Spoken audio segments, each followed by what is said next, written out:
Good morning, beautiful person. Greetings from still unseasonably warm Winnipeg. Although that's going to change this weekend. We're going to go back in the deep freeze. Crazy weather. Oh, I just realized I'm holding my phone the other way than I normally do. Oh well, this is what it's going to be. Camera's on the other side, so you'll see me from a different angle and it's all good. So my name is Hadassah Viatar. I'm a life coach and a wellness advocate, and I help beautiful people like you improve and create well-being. And why is that important? How do I hold this? There we go, that'll do. Now, what is the story and why is that important? You're like, well, of course well-being is important, but it's amazing how many people do not. Sorry, that's what happens when you hold your phone in a different way. But you know what? Change is good. Change is good. So, why is well-being important? Because if we do not deal with the stress in our lives, it's going to kill us. It is a huge factor in many, many chronic diseases. And I know this myself, not only for my own self, because let's see if I can do this. All right, it's going to be a bit of a glove. Blech. Not only do I know this for my own self, because I gave myself an autoimmune disease many years ago when I was in a position of extreme stress, but also I lost my mother at the age of 69 from complications of diabetes. And I know absolutely 100% that stress was a factor in her death and in her developing this illness that led to her death. Because it's not that she didn't know how to sleep well, how to eat well, how to move her body well, and all these things that we need to do in order to maintain our well-being. She just had other priorities until it was too late. So I don't want that to happen to me, and I don't want that to happen to you.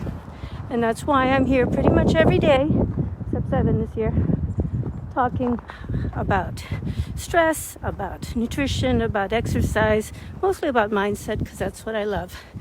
And today, I wanted to talk about something that my mentor Ray Higdon said. He said, don't dance for those who will never applaud. And it's really about boundaries. Because if you allow the opinions of people who don't pay your bills, who don't actually, in the big scheme of things, who actually do not matter that much in your life, to cause you to dance, to do things, to do everything you can to win that approval that you're never going to get, then you're going to spend an awful lot of time not improving your well-being. Oh, hi, Carolyn. Nice to see you.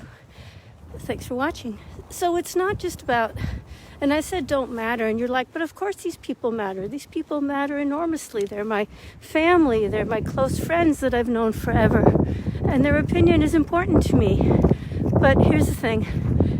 If you know that somebody has certain ideas about you and puts you in a box and refuses to accept that you might be outgrowing that box, you just cannot, for your own mental health and for your own well-being, you cannot spend too much time and energy trying to persuade them otherwise. It's really important to understand. You may love this person dearly. They may love you dearly. It's all good. Continue to love them. But don't let their opinions about your life determine what you do. So it's really important to separate these two things. Do I love this person? Yes or no? That's a question that you have to answer. And that's fine. And like I said, if this person is a close relative, especially if they're a parent, you can say, well, no, I don't actually, but that's a whole different thing. But many of us, we do love our parents, but maybe they don't understand what we're doing, or maybe they don't approve of what we're doing, or maybe what we're doing, while in itself is not something that they disapprove of, it's not what they had hoped for us, etc., etc. You do not have to carry the weight of their disappointment. So don't dance for them. Don't try to make them change their minds. you know what, if you continue to do what you're doing and you love what you're doing and you do well with it and it makes your life joyful, if they really love you, they will come around. They may not understand, they may not approve, but they'll say, okay, this seems to be making you happy. Go for it. But, and even if they don't, that's up to them. This is part of the other boundary. You cannot control what other people do or what other people think or what other people say. All you can choose are your own boundaries. The way that you interact with the world is up to you. Nothing else, as far as other people go, is under your control.